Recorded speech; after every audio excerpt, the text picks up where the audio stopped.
You are listening to Leaders and Legends, a podcast produced by Veteran Strategies and featuring conversations with fascinating and impactful men and women who have shaped our world, our communities, and our history. My name is Robert Vane, Principal of Veteran Strategies, and your host for our discussion.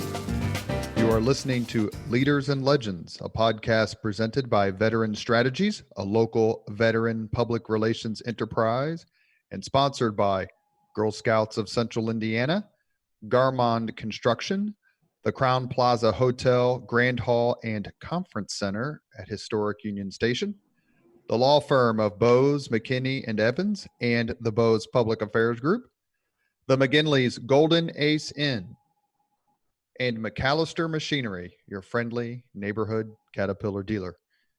We are pleased to announce the Leaders and Legends podcast is now a member of the All Indiana Podcast Network in partnership with Wish TV. You can find us at allindianapodcastnetwork.com. allindianapodcastnetwork.com. You'll also be able to find several other really fine podcasts. Thank you for joining us on the Leaders and Legends podcast. Our guest today is Craig Fehrman, who wrote a book which has gotten absolutely amazing reviews. It's called Author in Chief, The Untold Story of Our Presidents and the Books They Wrote. If you want to look it up, it's on Amazon, and we're going to plug it several times. Craig, thank you for joining us. Hey, it's my pleasure. Also joining us on the Leaders and Legend podcast is our sometimes co-host, an Oval Office veteran and all-around PR pro, Pete Seat. Pete, take it away. Well, thank you, Robert, and thank you, Craig, for writing a book that I devoured. As Robert mentioned, background having worked in the White House myself for President George W. Bush. I love reading about the presidents, and we're used to reading about what sets the presidents apart. Grant, Roosevelt, Eisenhower, the military leaders. We've read about Truman, Kennedy, Johnson, the senators, Obama, the community organizer, Trump, the real estate developer. But here in Author-in-Chief, an extremely well-researched and enjoyable book, everyone should pick up a copy themselves. You look at something that binds the presidents together aside from being president. And that is that, if not all, were at some point in their pre or post presidency an author. So I'd love to kind of start off by taking a step back, and if you could share with us the genesis of the book. You wrote towards the end that it took 10 years. It was 10 years in the making. So where did the idea come from, and how did you tackle such an ambitious project? Sure. Well, first, I just want to say I really like your observation that this is about a book that finds commonalities among the presidents. And one of the big surprises for me was how deep and long this tradition went. I talk about two kind of books in this book. I talk about campaign books, which are sort of books that presidents write before they run for office and that often help them win the White House. And then I talk about legacy books, which are the ones we're probably more familiar with, the kind of presidential memoirs where they sort of reflect on their time there. The first campaign book was written by Thomas Jefferson. The first legacy book was written by John Adams. So this history, this history of commonality of presidents as authors, is as old as the history of the American presidency itself. It's also worth saying, though, that the reason that this history is so long and that so many presidents have picked up their pens is because America is full of readers. And so people who vote in America care about being well informed and care about coming to a rational decision about who they want to vote for. And books, for the longest time, have been the best technology to do that. We don't always think about books as a technology. We just think about them as books, as kind of furniture, something we've always had in our lives.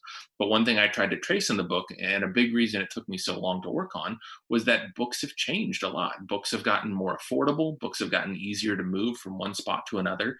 And all of those changes in books meant there were changes in readers, changes in presidents, changes in elections. The way I got the idea was actually a little bit further back even than 10 years ago. It was in 2008, which was an election where books were right at the center. Obviously, Barack Obama was a very exciting candidate. John McCain was an exciting candidate. And both of them had books that were right there in the middle of the national conversation, whether it was Dreams from My Father or several books that McCain had written at that time. And so I just remember reading those books, thinking these books are really good, and it's exciting that so many Americans are reading and talking about books. And was there some kind of history there? And so once I realized that nobody had ever written a book or even really very many extended articles about this topic, I just had to make a list. And in making that list, I was like, oh my goodness, this starts with Jefferson and Adams. This isn't something that's happened once or twice. This is something that's happened again and again. It's just that nobody's ever really pulled the story together. And so that's the task I undertook. It just took a while to do it. Well, your book is as much about authors in chief as it is about the growth and expansion of the literary industry in the United States and how the two are really intertwined. You talk about how books were produced and printed and how blockbuster sales in the case of Reagan and Clinton also brought about lackluster substance in what they produced ultimately. But it was interesting to read about, you talk about Thomas Jefferson. And at the time that he wrote, it was a sign of arrogance to talk in the first person. And a lot of the authors of that time were writing in the third person. And then you had the acceleration to ghostwriting and someone like Coolidge who found shame in using ghostwriters, whereas someone like Kennedy was shameless about it and ultimately accepted a Pulitzer Prize that was probably unearned. So can you kind of talk about how those two were on the same trajectory over the course of time that you wrote about? Yeah, it's absolutely right. This idea of author, it's like a book. We sort of take it for granted. Oh, this is what an author does. They, have books for sale and they go on podcasts and they talk about their books. But that's a pretty new thing. Even in the 18th century, if you were going to write a book and publish it under your own name, that was kind of a revolutionary and a bold act. It was seen as sort of too arrogant and too vain. And that was especially true in America. If you go back and read a lot of the pamphlets that were published during the Revolutionary War period, a lot of times people would publish under pseudonyms. The Federalist Papers is an example from a little bit later that was published not under names like Alexander Hamilton or John Madison, but under the name of Publius. Because if you publish something under your own name, you were putting the focus on you as a person instead of the focus on your ideas or on the country, this democracy that celebrated lots of people, not just one person. All those same cultural dynamics apply to people who ran for president as well. When you're talking about George Washington or Adams or Jefferson, all the way up through most of the 19th century, presidential candidates would not go out and say, hey, these are my ideas and this is why you should vote for me. Today, that feels like the most natural thing in the world. Like, how else would you run for president? Isn't that what you're supposed to do? But in that earlier time period, for the same reason that writing a book was seen as something a little bit arrogant, a little bit revolutionary, going out on and stumping and making your case for why you should win a political office was also seen as a little bit arrogant and maybe even conceited. So those processes changed over time, and then they sort of changed at the same time. And that's one thing I really enjoyed while working on my book, whether it was, looking at Lincoln, who was the first candidate to really work hard to bring a book of his own speeches out, even though he had to keep his role sort of secret. I mean, he kept it so secret that I'm the first historian to really make the case, hey, Lincoln wrote a book because he worked so hard to kind of cover his tracks, because to be known as somebody who wrote a book would cause you problems. Then you go forward to somebody like Kennedy, who did not write a book, but worked very hard to make it seem like he did write a book. And I found new stuff about him too. I was working in the Kennedy Presidential Library and finding documents that no other historian had ever seen before. But in both cases, we're not just talking about books and we're not just talking about specific presidents. We're talking about how campaigning changes. We're talking about how literary culture changes. All these big things are shifting, all the time. So I thought you buried the lead in the book because about halfway through, you quote Kennedy in a conversation with Nixon in the Rose Garden, where Kennedy said, quote, "There's something about being an author which really builds the reputation of a political figure." And this is something that presidents clearly found out as candidates. And really, Andrew Jackson was kind of the pioneer in going from the substance-based book, to the who, and making it all about story and personality and trying to find a different way to connect with Americans. Right. Now, it's key to note, though, that with Andrew Jackson's book, his name was not on the front of it except as the subject. The book's called The Life of Andrew Jackson, but somebody else wrote it. Now, Andrew Jackson was working behind the scenes, recruiting writers, contacting publishers. I actually found letters in Andrew Jackson's handwriting that no one had ever seen before, which was, a real thrill for me as a researcher. And in those letters, you can really see Andrew Jackson doing the work and thinking through the strategy behind the scenes. But when that book came out, it had to seem like somebody else wrote it, because if Andrew Jackson wrote his own book, then he would be too arrogant and conceited to run for president in the first place. By the time you get to somebody like Kennedy or Nixon, though, they want the book to have their name on it, even though they maybe didn't necessarily do the work. So it's a complete inversion. It's one of those fun ironies that you find in history. But in either case, books were right there at the center of the debate. And that's something that has happened again and again across the centuries. Books really matter to Americans, especially during election years. So as part of the process of compiling this book, how many folks did you talk to? How many of these libraries, you've mentioned a couple of them already, how many did you physically visit and sift through documents? Sure. I interviewed well over 100 people. Sometimes that includes people who worked on campaigns or worked in Washington, especially for the later chapters when I was writing about people like Reagan or Clinton or Obama. Sometimes it was interviewing historians because I relied on a lot of really good research that historians had done, especially about the book trade. So well over 100 people. I sort of stopped keeping track once I crossed that threshold. And then more than a dozen archives I went to in person. And really that even understates the amount of work, because there have really been amazing changes in technology where you can now, through library subscriptions, look up obscure newspapers and sort of see what was written in those newspapers. So when I was working on Lincoln's book, for instance, I found so much new material because these small newspapers in Indiana or in Illinois that aren't at the Library of Congress, and maybe you're only at a couple libraries in their states, are now you can search them from anywhere, and you can put in search terms like the title of Lincoln's book and make the time frame 1858 to 1861, and then find what people were writing about at the time. And I love that stuff because I really wanted to capture, not just what these books were like and what the presidents who wrote them were like, but what did the books feel like to other people? I, in 2008, read Obama's books and read McCain's books and thought, wow, this is cool. This is going to shape my ideas about who I'm going to vote for, that kind of thing. Well, what was the person like me in 1860 doing? What was that person doing who was getting the book and reading the book and thinking about it? And I was able to answer that in a really concrete way. And that's fun. If you're somebody who really likes history or really likes reading about presidents, I believe my book will kind of tell you the history of yourself. So, with many things, it takes but one to break the mold and launch a new tradition. And you see that again and again throughout your book, where, as I mentioned, we went from third-person presidential accounts to first-person. Buchanan wrote a post-presidency book, but it was really Grant who brought us meaningful legacy prose. Coolidge had a campaign launching book, which was later perfected as by Obama, as you've mentioned.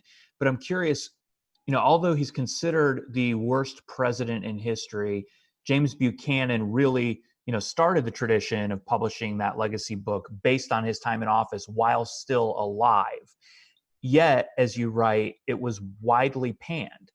So why did his abject failure on the project not stop the whole enterprise dead in its tracks? Sure. Yeah. I mean, Buchanan was the worst president we've ever had, I think. And he might be the worst presidential author too.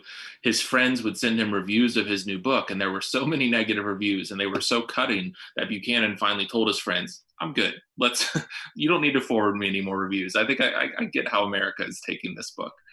So that book was a failure. But the reason I think that it continued past him is that I wouldn't necessarily give Buchanan the credit. He was the first person to publish this book in his lifetime. But the reason he published it was not because he grew up as a reader or a lover of books. I mean, if anything, the opposite, which is one reason why his book wasn't very good. What motivated him was this huge force. And again, it gets at, my book is a book about presidents and their books, but it's really about a lot bigger stuff too. And so for Buchanan, that force was the Civil War. Up to this point, when people wrote autobiographies, their idea was, this will be published after I die. Think of some of the most famous autobiographies in American history, like Benjamin Franklin's. That book didn't appear when Benjamin Franklin was alive because it couldn't. If he had published that book while he was still living, he would be seen again as sort of arrogant and conceited, frankly, un-American. So that book had to wait until after he passed away. And that was the model up through a lot of the 19th century.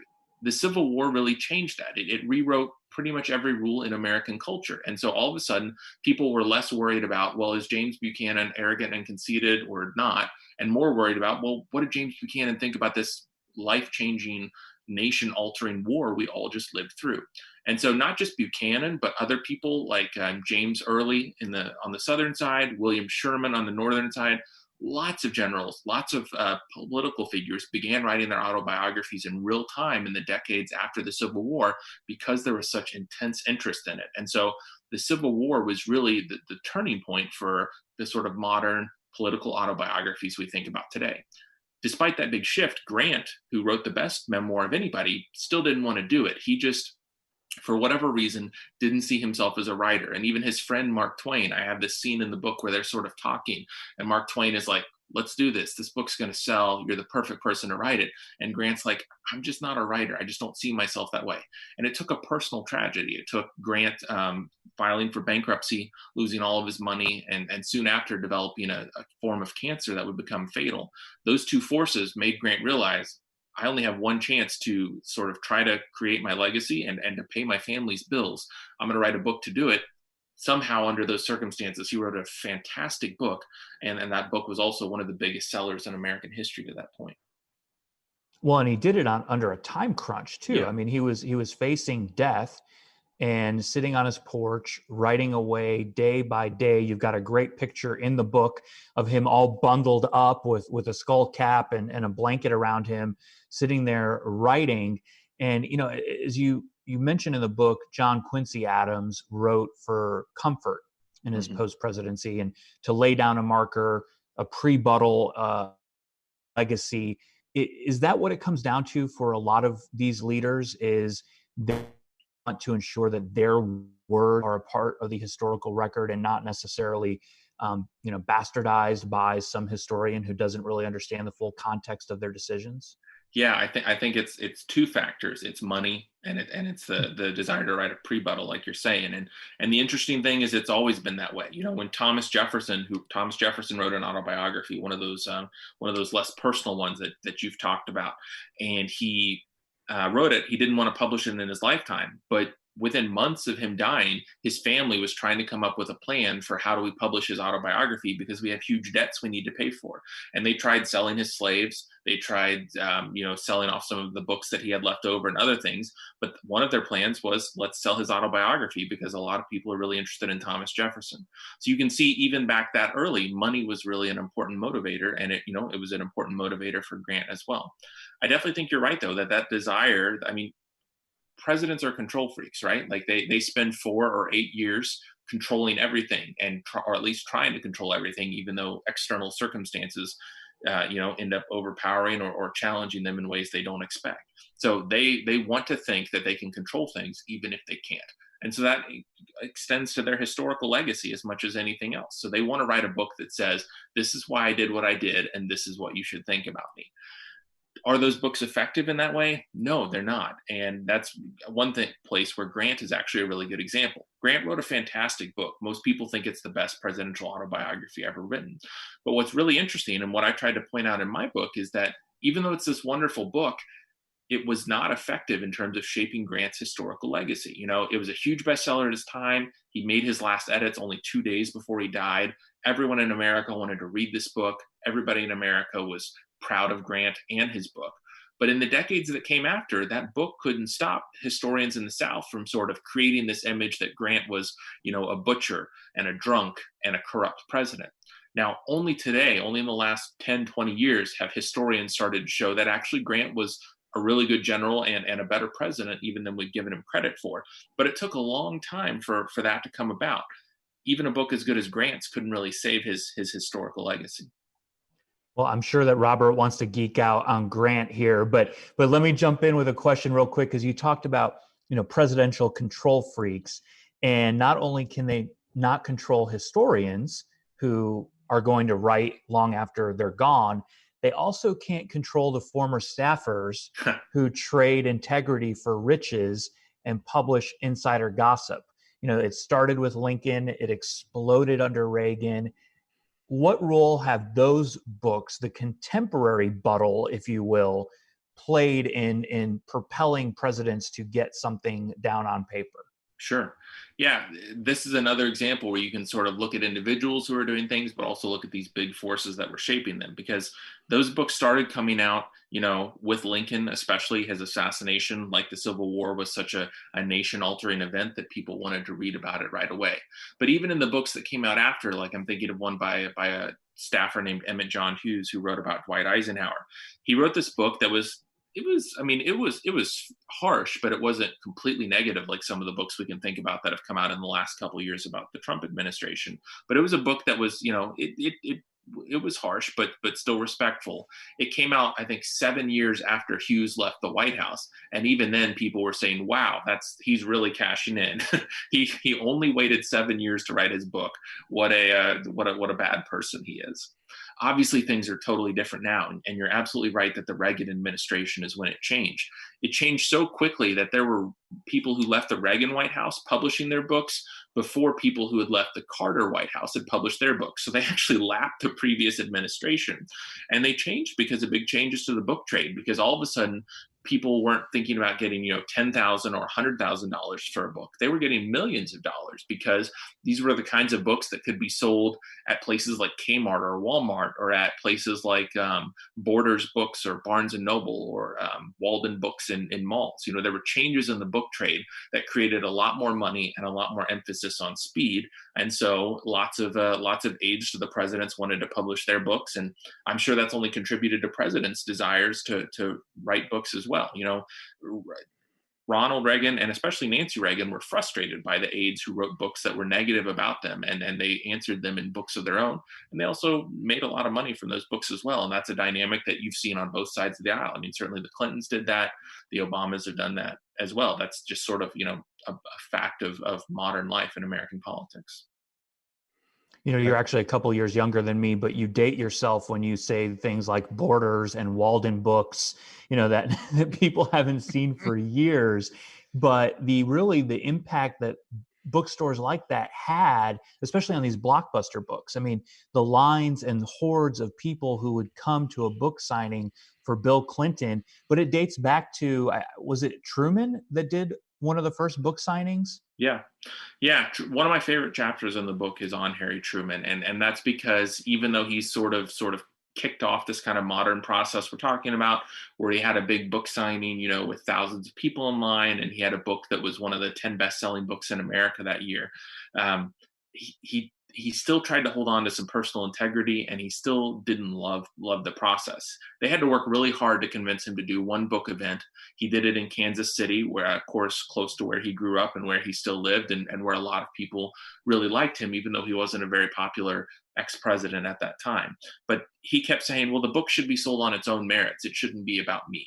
But finally, his publisher and one of the local booksellers in that area actually looked at the papers that this bookstore owner in the area had, and found amazing letters between him and Truman, because Truman was such a lover of books himself. One of the booksellers convinced him to do it. And the thing I really respect about Truman is that the book he wrote has some amazing passages. The passage where he learns that FDR has died and that he's about to become president, it's incredibly well written, and it puts you right there. There are other passages that are maybe, a little bit too much a president trying to control how historians are going to think about him. So it's an uneven book. But even though it's uneven, Harry Truman put everything he had into that book. He spent years on it. He actually didn't make much money off of it, because he used so much of the profits that he received from the book to hire staffers to check to make sure that the facts were right, and to hire different ghostwriters. He put everything he had into it because he was somebody who grew up reading history books and loving history books, and he wanted to write a book that would have, historical weight and matter as well. And that's somebody who's doing it not for the money, not for their reputation, but just because books matter to them. And Harry Truman is a president that was certainly true of. So I wanted to follow up on something, because you've touched on this a few times, and you touch on it a few times in the book. And that's not just these presidents as authors, but these presidents as readers, which, if you're looking for an idea for your next book, I think that could be another great way to bind all these leaders together, is how they consume not just their briefing papers and policy white papers that are put in front of them, but how they read for historical knowledge and just for recreational purposes. I mean, George W. Bush had a years-long contest with Karl Rove, one of his senior advisors, to see who can read the most books in a single year. And this was a man who was serving as president of the United States at the time, and as you mentioned in a footnote, was an early adapter to the Kindle, and was taking it everywhere he went, consuming content constantly. So what role did reading play in the lives of these leaders who were also authors? Sure. Well, I think if you want to understand somebody as a writer, you have to start with them as a reader, because that's where you become a good writer. That's where you get your ideas. That's where you shape your style, and that's as true for presidents as it is for any other writer. I could give you so many examples. Somebody like Thomas Jefferson talked about books like they were tools. He wouldn't necessarily say, I loved this book or I loved this character. He would talk about books the way that somebody would talk about a hammer and nails, because for him, books were the way that you built ideas. You can very easily see that the Declaration fuses together different books that he had read and different ideas he had counted in writing. And that sort of tells you the kind of analytical and rigorous way that his mind worked. But that's not the only way to read. Somebody like Grant actually is a great example. I believe that Grant's memoirs are so good because he read novels his entire life. We've talked a lot about sort of changes in society and changes in culture. And one of the changes that might surprise people is that novels were sort of considered not illicit, but they weren't something that you would really be proud to have read fiction. James Madison has a great letter that I quote in my book where he talks about, I really liked to read a lot of novels when I was younger, but then I kind of got more mature and realized that as an adult I shouldn't waste too much of my time with that. Whereas today, we're all hoping that people will read novels or hoping people will read anything, but at that time, fiction was seen as something that was not as edifying or appropriate as reading nonfiction or reading the Bible or something like that. Anyway, because of those changes, Grant was the first president who really grew up and just loved reading fiction from the time he was young till the time he was old. He actually got demerits when he was at West Point because he was spending too much time in the library. And what he was reading while he was there was reading things like James Fenimore Cooper's Last of the Mohicans. He loved reading fiction. And I think you can still see the imprint of that decades later when he's writing his own book, because the best parts of Grant's book are when he describes other people. When he describes meeting Abraham Lincoln for the first time and, puts in one or two jokes that Lincoln told that really capture how Lincoln thought and talked. Or when Grant talks about meeting Robert E. Lee at Appomattox and sort of describing what he knew about Lee from being able to see him and what he would never know about what Lee was thinking. Those kinds of descriptions of other people, that's what novels are good at, right? They're good at characterization. They're good at showing us other people. And so I think Grant's reading shaped Grant's writing, and all of us as American readers are richer because of it. So I want to go back to something you said at the top of the show, and that was the appetite for reading and for history that the American people have. And you write in the book of the appreciation for history that Americans shared with the authors of that history, with these presidents. But forgive me for being a little bit of a cynic in modern days, but do we live in a time in which the relationship is maybe playing out in the inverse? We've got a plethora, really an embarrassment of riches when it comes to authors and outlets and perspectives, but maybe not the same societal hungry for history that we had 25, 50, or 100 years ago. Sure. Well, I think you can go glasses half full or glasses half empty on this approach. I certainly understand that books are not as central as they used to be. I don't think anybody would deny that. There are more competitors right now. There's the internet, there's TV, there's lots of ways to get entertainment and lots of ways to get information. But I don't think the book is dead either. One statistic I quote in my book was I worked with people at the National Endowment of the Humanities to get this, how many Americans had read at least one book of biography or history or memoir in the last year. And for the most recent years, we could get the statistic, which I think was 2017. The number was something like 80 million. So, close to 1 in 3 Americans. Now, would I be happier if that number was 300 million? Of course I would. I'd be especially happy if half those people were reading my book. But it doesn't change the fact that 80 million Americans still read at least one of those books in the last year, because we still realize that books are different. If you want to take time to step away from distraction, to take time to spend some time with somebody who's thought really long and really carefully about one or two big ideas, there's no better way to do that than a book. And so books still offer that opportunity to us. And so,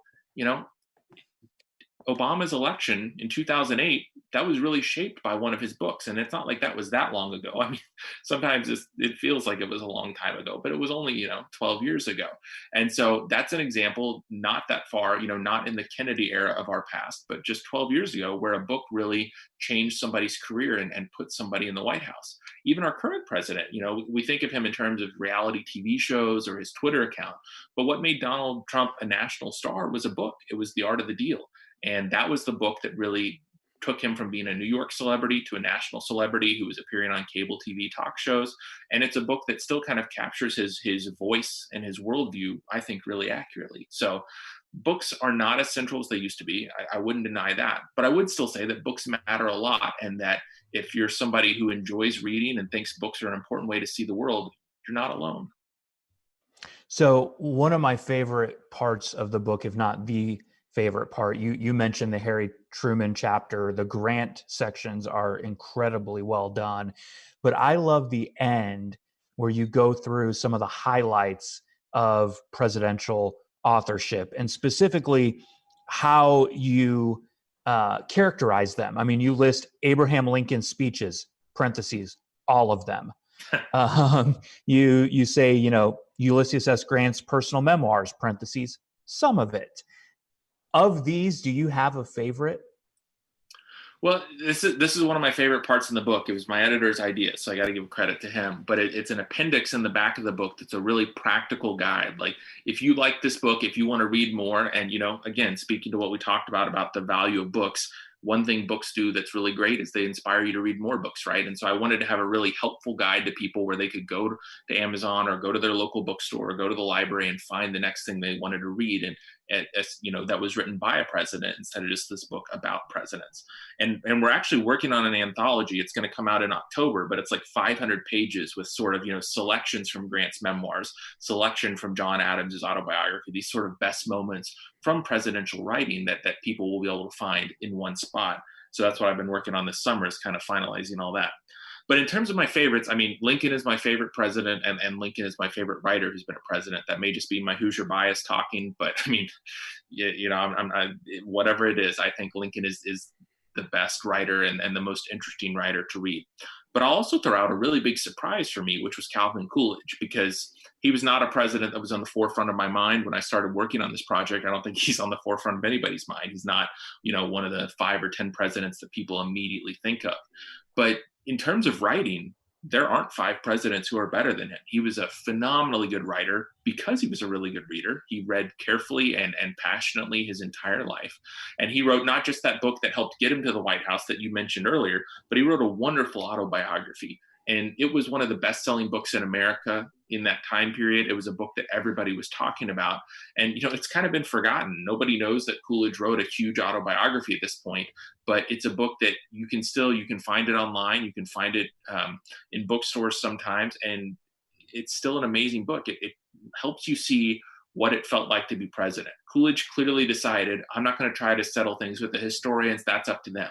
I'm just going to try to capture the human side of the White House. What did it feel like to have that burden? How did I make the decisions I made? And I think that's a smart choice. I wish more presidents made that choice as writers. And he's a writer that really surprised me. I didn't expect to go into this book becoming a huge fan of Calvin Coolidge's prose, but that's certainly what happened once I got to read some of it.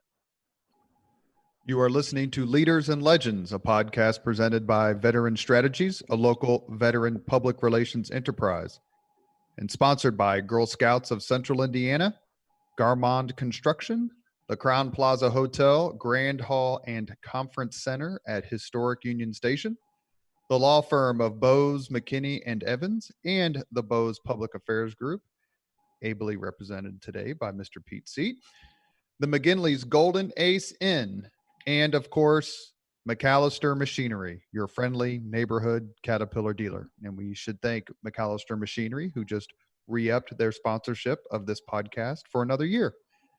We hope they believe that we are carrying on the work of P.E. McAllister, who did so much for this city and state and chronicled so much that what happened in this city and state through his television program.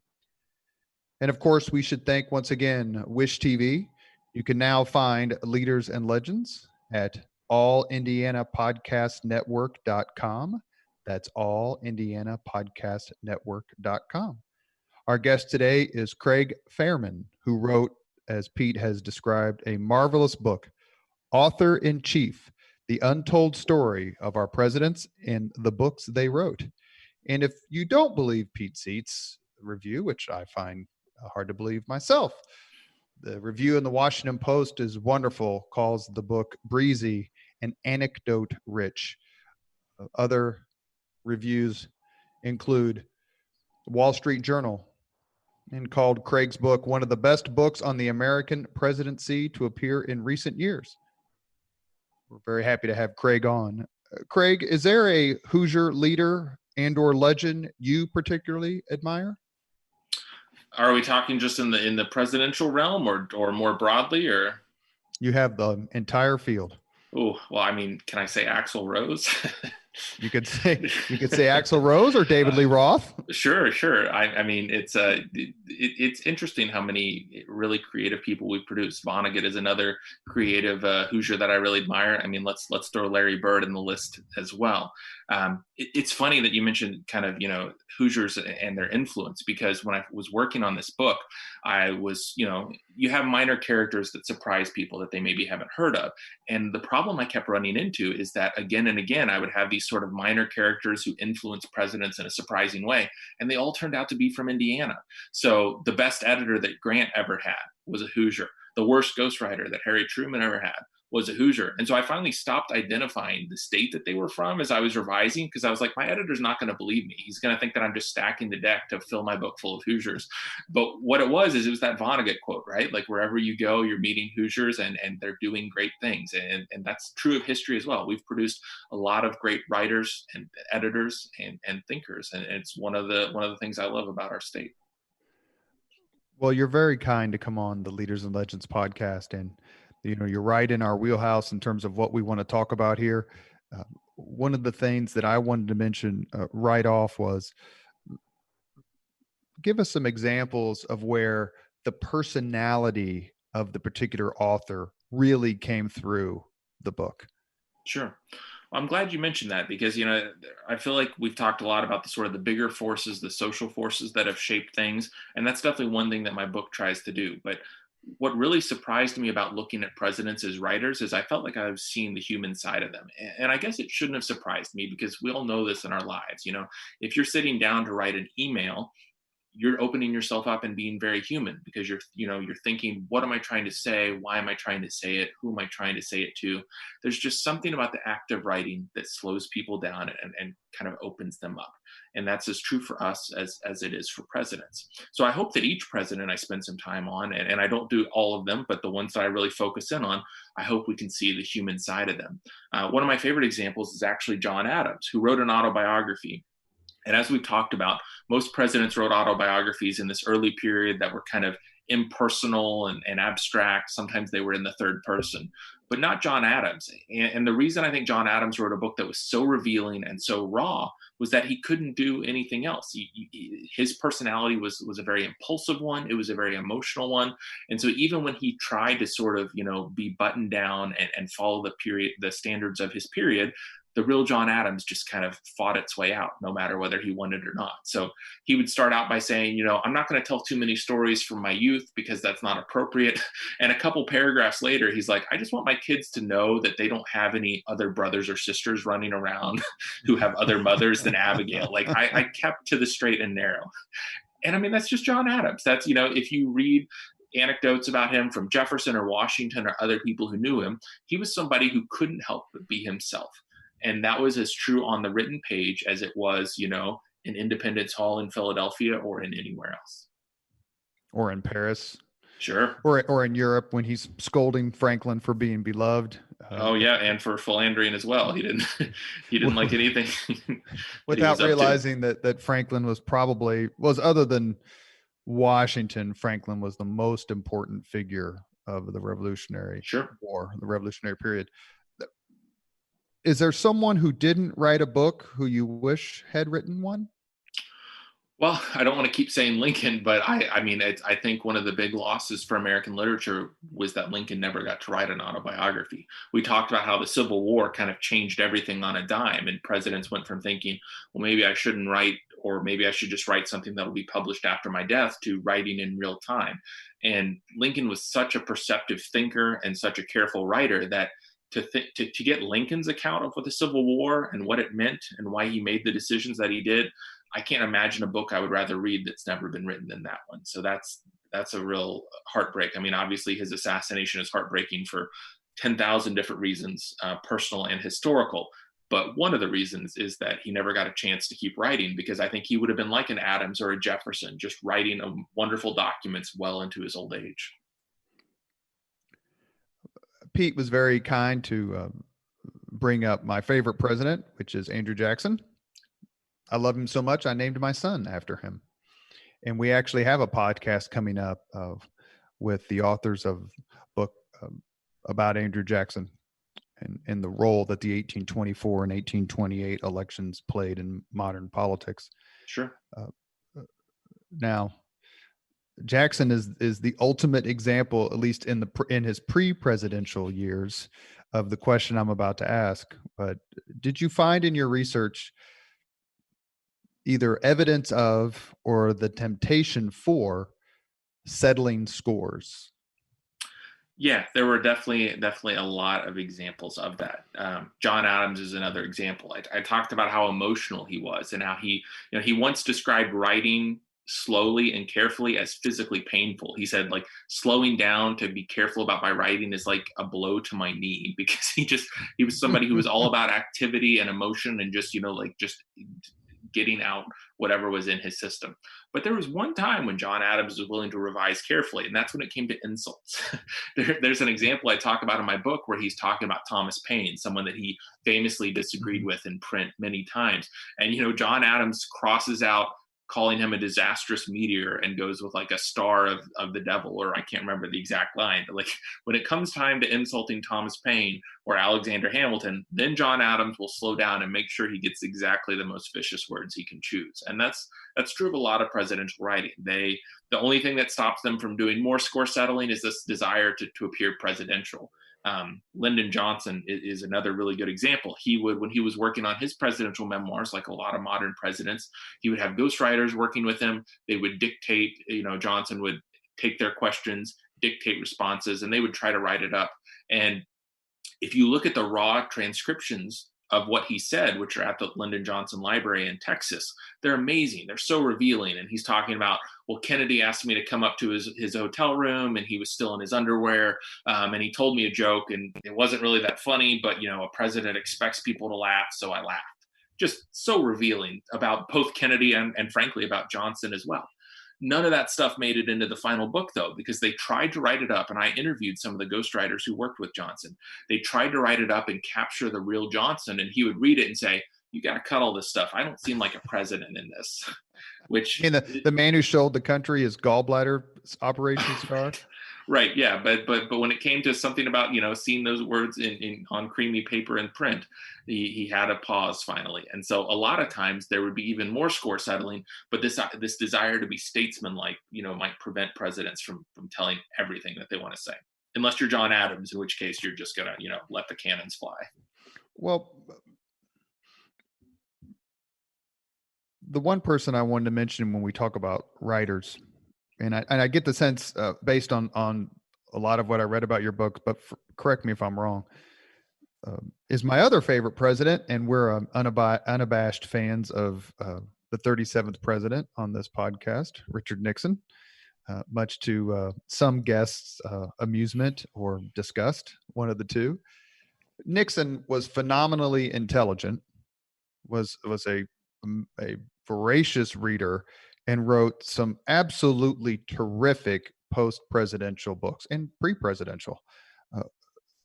What are your estimations of him as a writer, and what do you think about his books and the impact they had, not only on him as president, but perhaps more importantly, his rehabilitation after he resigned in disgrace? Sure.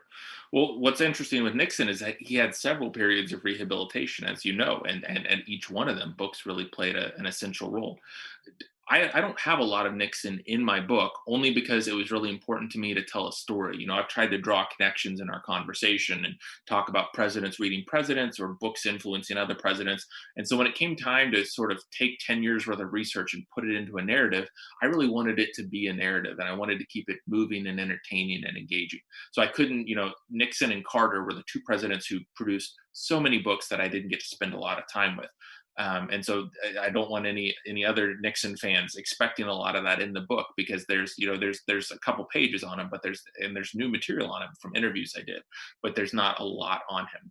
That said, if you're looking at his specific career, it was enormously important.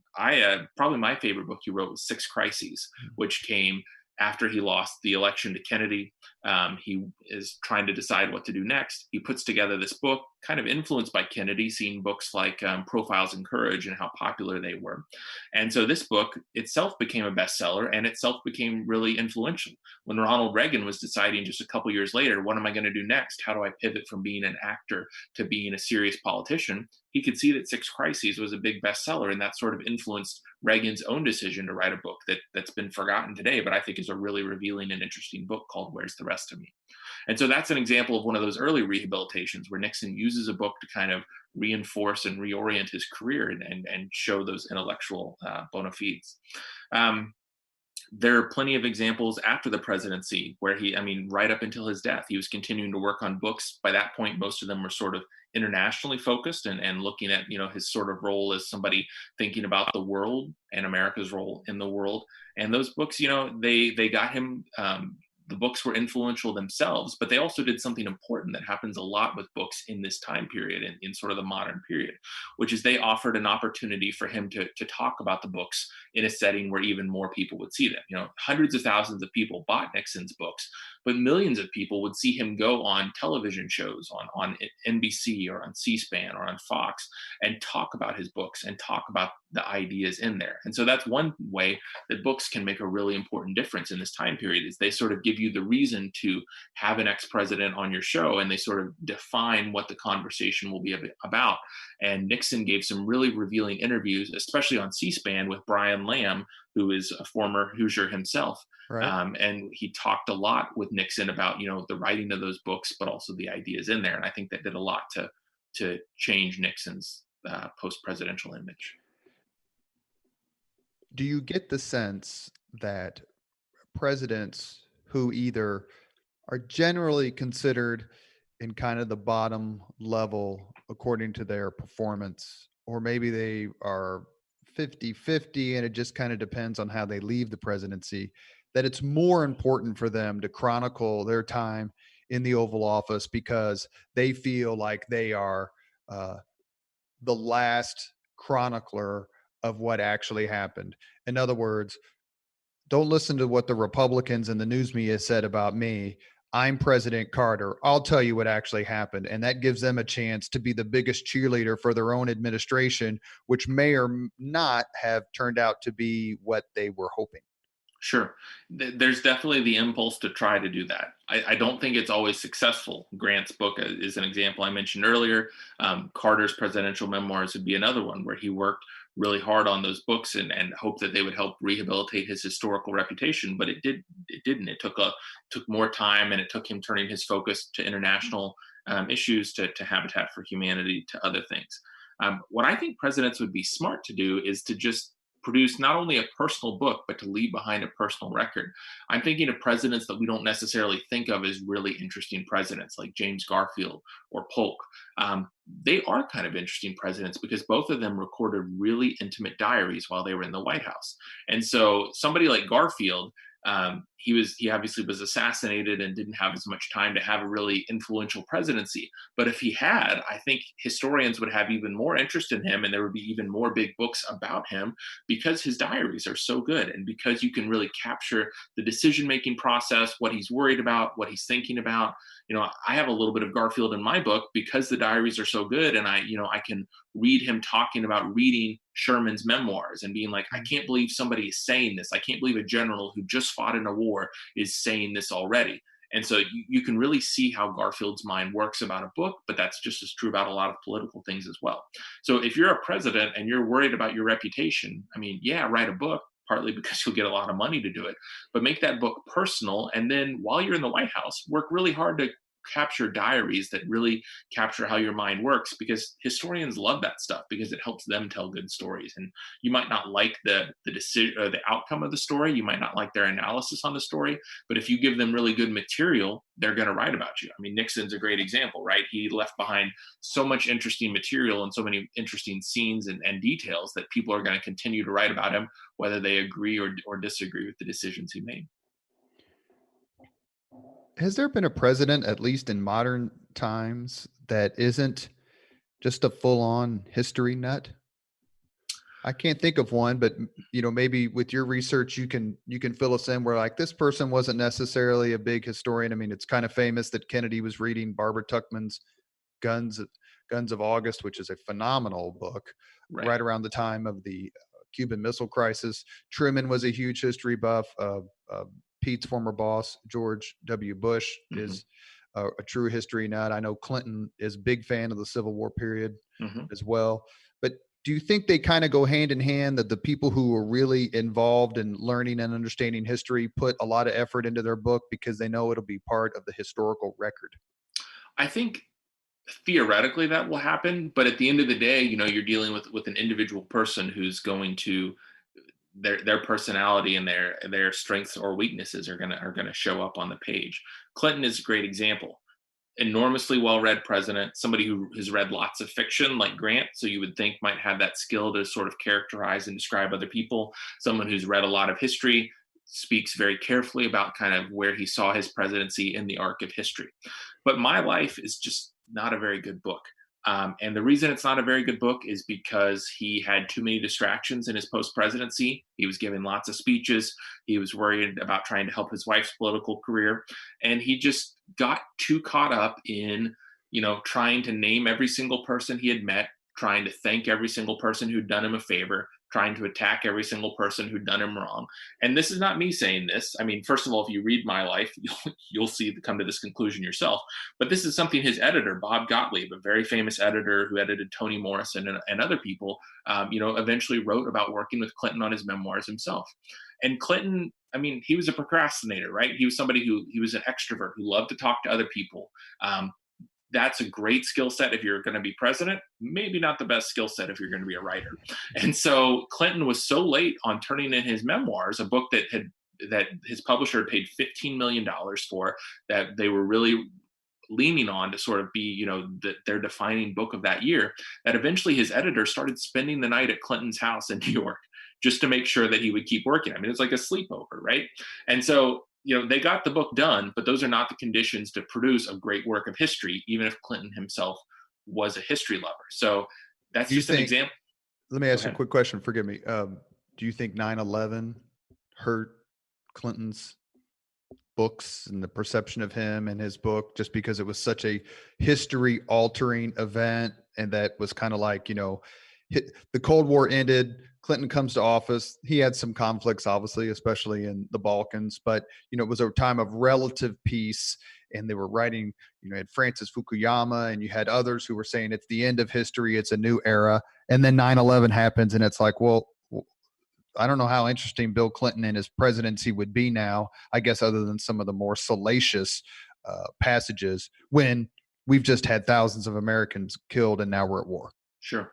I think there's a lot of truth to that. And Clinton has actually given interviews, which again speaks to his historical mind, where he's talked about, I didn't have a war happen in my presidency. So even if I did everything right, there's a certain ceiling on how I'll be ranked as a president. I'm never going to be compared to Harry Truman, because Harry Truman had to make a big decision about the atomic bomb.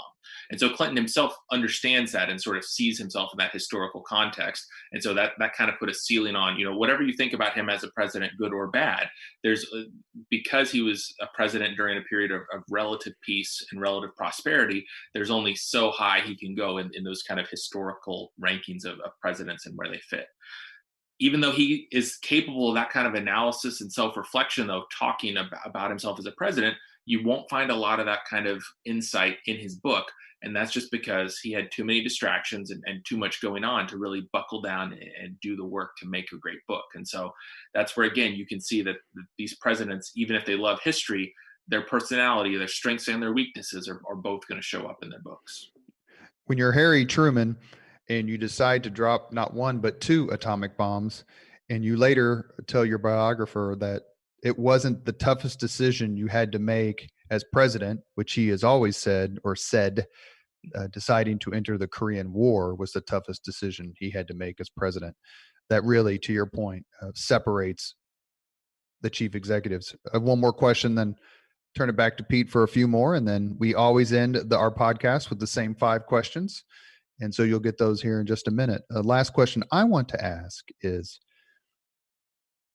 you spend some time, and then it is very prominent in all the reviews that I read about John F. Kennedy, Ted Sorensen, and the book Profiles in Courage, which I believe won a Pulitzer Prize and sold massive number of copies, and, kind of played into Kennedy's Harvard intellectual side to complement his wartime exploits.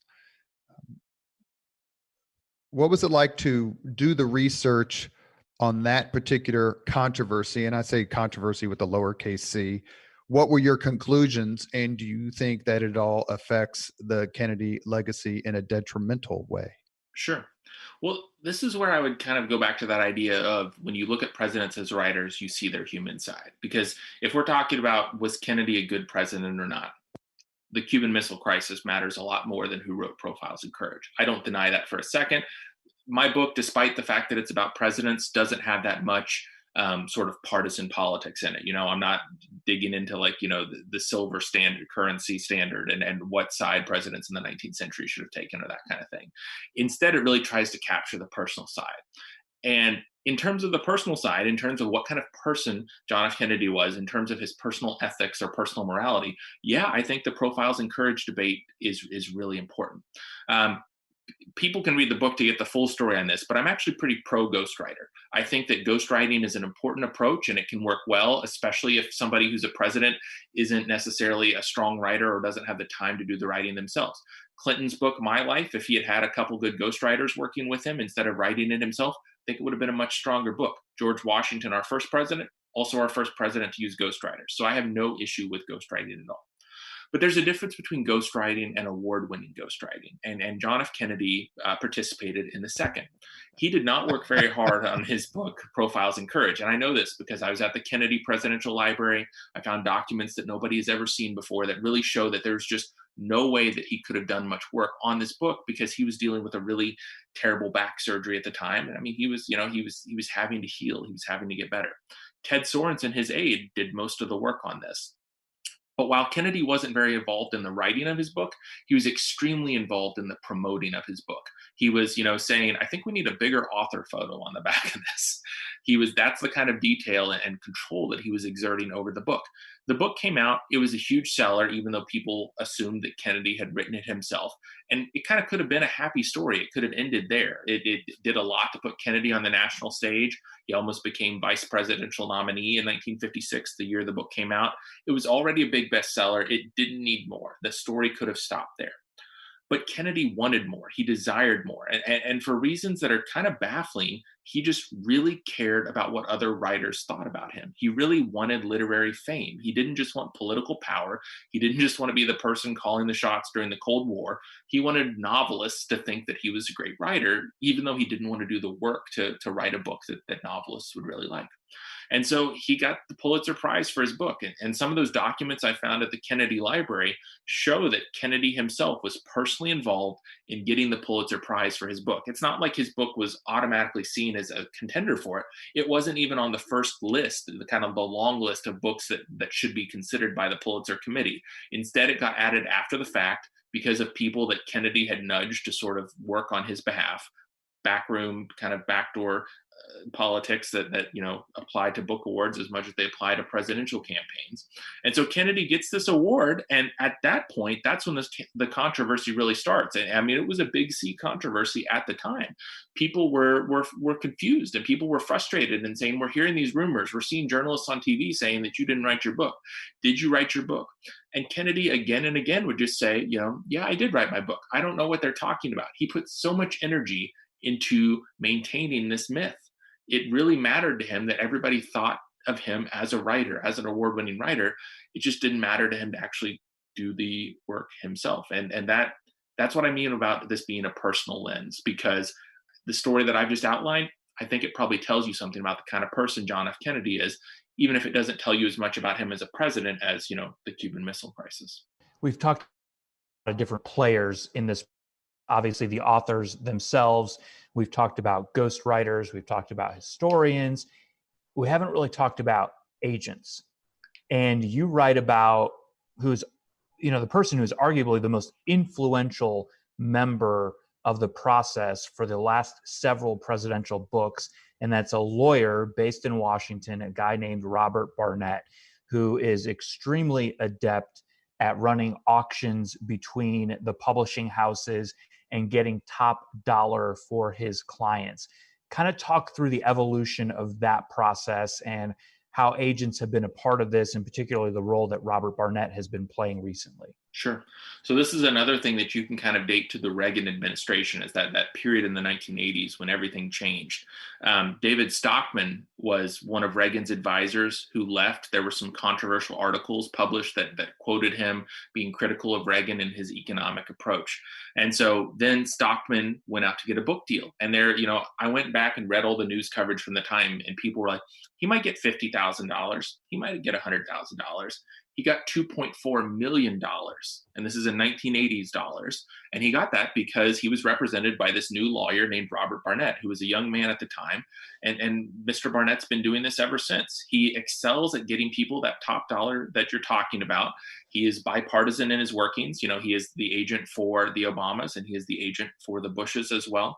And he has the connections. He knows not just, editors, and he knows people who book TV shows. He's really an incredible operator and incredibly good at making those connections and getting those big deals. And I think he's really somebody who represents how book publishing and how media works in this kind of, blockbuster age. That's what I call it in the book, is that we're sort of, once Reagan, all the interest in Reagan, all the Reagan aides who want to sell their books, that's when we start to see the blockbuster approach to publishing. And yeah, it has something to do with like Walden Books and the way books are sold, but it also has something to do with the politicians and the agents and the people who connect them. So Barnett he's a genius at what he does. One of the things that he does is he doesn't charge people a commission. My agent charges a certain percentage of my book, and that's how he gets his money. And he does the same kind of stuff of selling the book and helping promote the book and all that. Barnett charges an hourly fee, and we're talking thousands of dollars for an hourly fee, which might seem like a bad deal, but it's actually a great deal. Bob Woodward, who's one of Barnett's clients, said that Barnett is, the only bargain in Washington, D.C. And that's because if you're talking 10 or 15% of $2.4 million, I'd much rather pay somebody thousands of dollars for a few hours than pay 15% of that kind of figure. So Barnett has found a way to work the system that works for the politicians, that works for the publishers, because these books are very profitable. I guess the outstanding question is, does the system work well for readers? Not only is he the greatest bargain in Washington, or the only bargain in Washington, but you used a word to describe him that is rarely used to describe anyone in Washington, and that's bipartisan. I think that to me is one of the most interesting parts of who Robert Barnett is that, he works with the Clintons just as well as he works with, a Trump kind of figure. It's all about getting the best deal for his client, getting the book out there. But to your point, do these blockbuster books really serve the readers and the general public that they're ultimately meant to serve? Yeah, it's capitalism trying to make a buck, but you also want to get a compelling story out to the masses. Yeah. And I really come at this from the perspective of readers. Like when I was writing my book, I was also always asking myself, what did it feel like to be a regular person, a reader, a voter when Abraham Lincoln was president, or when Ronald Reagan was president, or when Barack Obama or Donald Trump were president. And I think one reason these books sell so well is because readers have always cared. As we talked about earlier, do they care as much as they used to? Probably not. But there's still a desire, and it's a desire, I don't know another word for it other than patriotic. There's a patriotic desire for Americans to learn about their leaders, to learn about their potential new leaders and their views on issues, to understand what happened and whether the right choices were made or the wrong choices were made. There's this very pragmatic and practical desire among American readers to read these kinds of books. And so I think that the kind of books that come out now, they have this huge audience built in because of this patriotic desire from American readers. Are they living up to that desire? Are they giving people as good a book as they can? Sometimes they do. George W. Bush's presidential memoirs, I thought were better than most. Barack Obama is obviously a very good writer, but a lot of times you see books that aren't very good. Rand Paul, to pick an example I mentioned in the book, he had a political book come out when he was thinking about making a presidential run, and he got in trouble because he plagiarized 5 pages of it from a think tank online. He just copy and pasted, well, not even he, the ghostwriter that he had working for him, 5 pages into the book. And to me, let's set aside, although it's a hard thing to set aside, let's set aside the ethics of plagiarism. That just shows that Rand Paul wasn't that concerned about the book as a book. Was he doing everything he could to produce a story and a set of ideas that gave the reader his or her money's worth and his or her time's worth? I don't think so. And too many politicians today don't take the time to write a book that measures up to the desire and the appreciation that America's readers bring. Hey, Spangle, did you hear that? Did you hear that about Rand Paul? I just want to make sure you're listening. One other question I wanted to ask before we get to the 5 questions and wrap up the podcast is, what role or how much influence do first ladies have? I know they write their own book these days, and deservedly so, but how much impact do they have and influence do they have in their spouses' memoirs? Sure. This is another thing. I feel like I've said this a lot, but it's kind of one of the big takeaways from my book. I think where the history here is longer and more interesting than you would think. So when John Adams and Abigail Adams had passed away, their son started editing their letters. And the first book he published was a collection of Abigail's letters. This is in the 1840s. And then he publishes John's letters. Guess who sold more? Abigail's by a long stretch. So there's something about first ladies that have always been interesting. And a lot of them have written really good books. I talked earlier about how presidents sometimes feel this pressure to be too statesmanlike and to sort of, be too presidential, and that keeps them from being as personal as they should be. And for that reason, sometimes I think first lady books are much more revealing and much more interesting. The example I always throw out there is from the Carters. Both President Carter's memoirs and in Mrs. Carter's memoirs, they talk about the Pope visiting the White House and what a big deal that was for the Carter presidency. But in Jimmy Carter's memoirs, the story moves on from there. Only Mrs. Carter mentions that after the Pope left, the first couple watched a Bo Derek movie that night. I love that detail. I think it's really human, right? Like, let's hang out with the Pope and then let's watch a Bo Derek movie that night.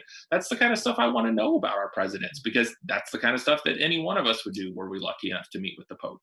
But the president didn't want to include that because that's not a very statesman-like detail to be watching a Bo Derek movie. The First Lady did.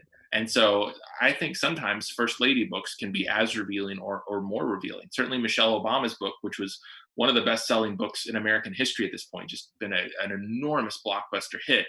It really captures the personal side of their relationship. And I'll be very interested to see if when Barack Obama's book finally comes out, if it's as good at capturing the personal side of being in Washington as hers was, because hers is a high bar for him to clear.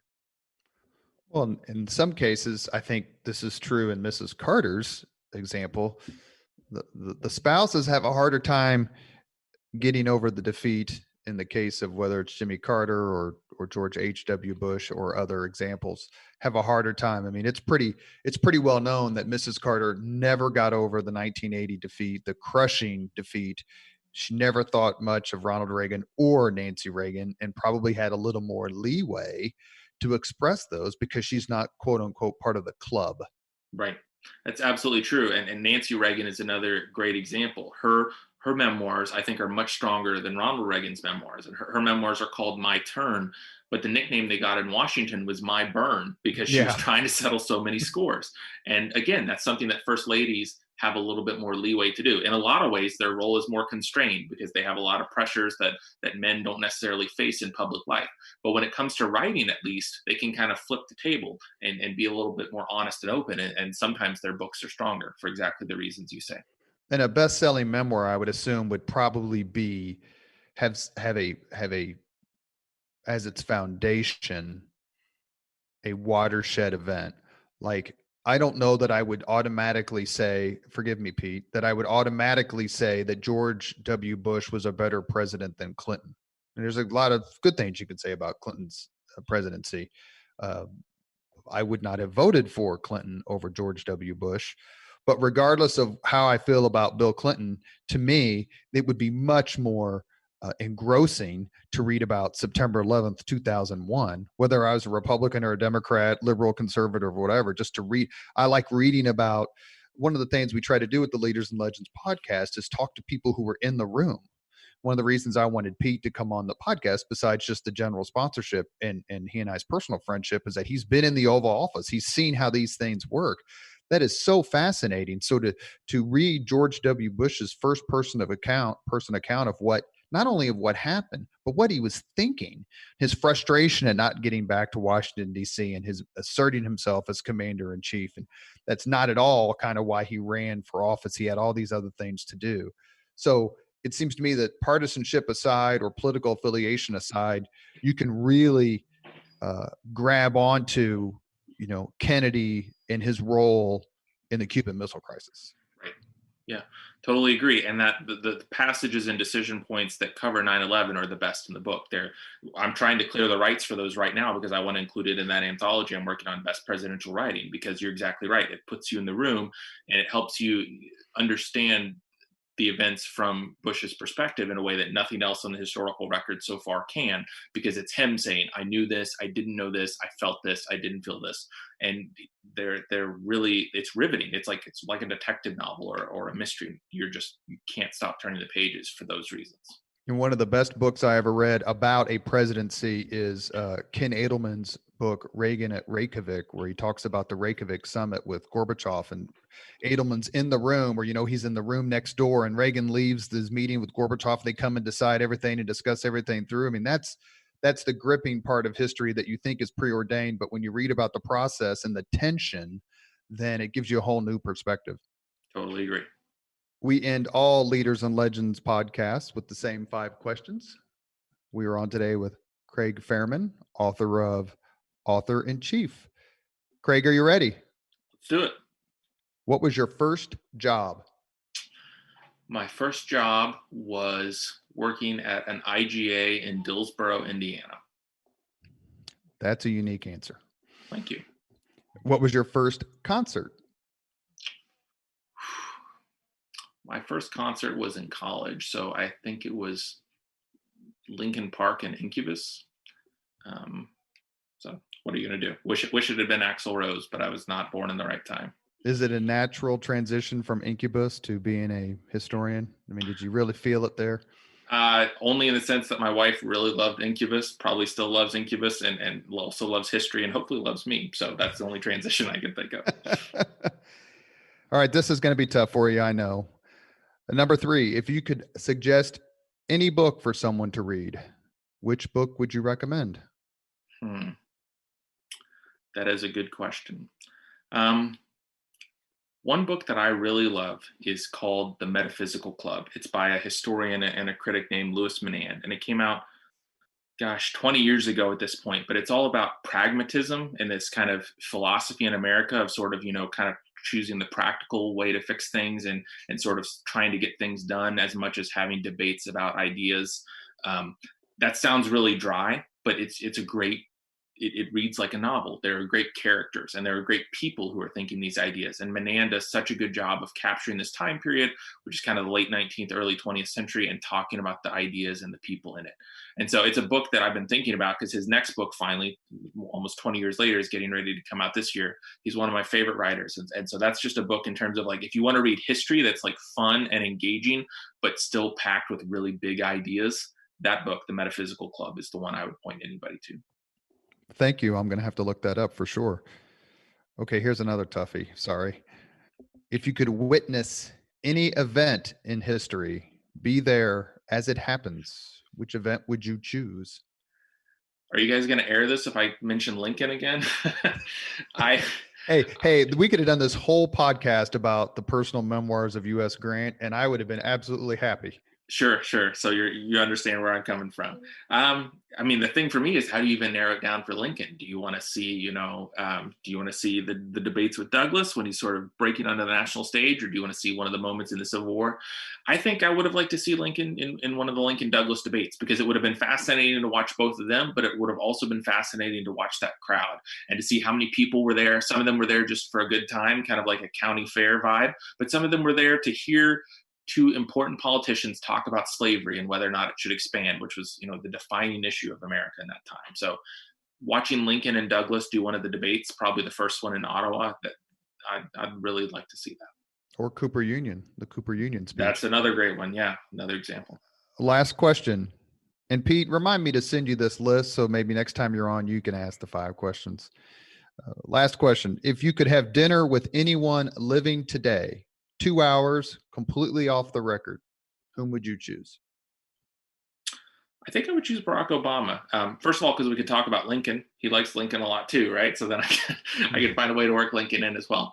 But I think, I've studied his writing and his political career a lot, and he's changed on that some, but he hasn't changed as much as I would think, in terms of just, his famous 2004 speech, right? There's no red America, there's no blue America, there's the United States of America. That was the idea that he ran on, and that was the promise he made. And his presidency was not able to follow through on that. And we, reasonable people could have arguments about why that was, and how much that was Obama's choices and how much of that was the opposition's choices to him. But that's exactly what I would like to ask him about. Sort of, you had this theory for why you should run for president and what your presidency should accomplish. It crashed into reality. And although you got a lot of big things done that you and your supporters wanted to get done, your theory, to my mind at least, was proven to not hold up. What do you make of that? I really hope his presidential memoirs deal with that dynamic. That's one thing that I think would be really interesting to read, to see him sort of reflect and see, you came in with this problem or with this promise of unity, and now 12 years later, I don't know that our country's ever been more divided. What do you make of that? That's a question I would love to see him write about in his book, and I'd certainly love to ask him to talk about it off the record as well. He certainly is capable of some really terrific observations. Mm-hmm. Kind of what oh yeah, he's going to say the same old thing, and then he says something and you're like, all right, I didn't expect that, and I can get on board with that. I think it's one of his real strengths is he has sort of an intellectual consistency that I find appealing. I didn't vote for him either time, but I find appealing in that I think that he sees the bigger picture in a lot of things. Like, yeah, I know you're upset right now and you want to do all these things, but you do realize what's going to happen afterward. And I don't want to speak for him, but I'm hoping that his memoirs are as compelling as he is, I think, personally. Yeah, and that's the question. Is he going to be able to see the bigger picture about himself? A lot of the presidents who've written their memoirs were not able to do that, but certainly he is a great reader and a great writer, whether you support his policies or not. So it's kind of like, if anybody can write the book that does what you're talking about, you would hope it would be him. But I'll be honest with you, I am a supporter. I did vote for him, but I'm not sure that his book will be able to pull it off. We're just going to have to see, because presidential memoirs are really tricky books to write.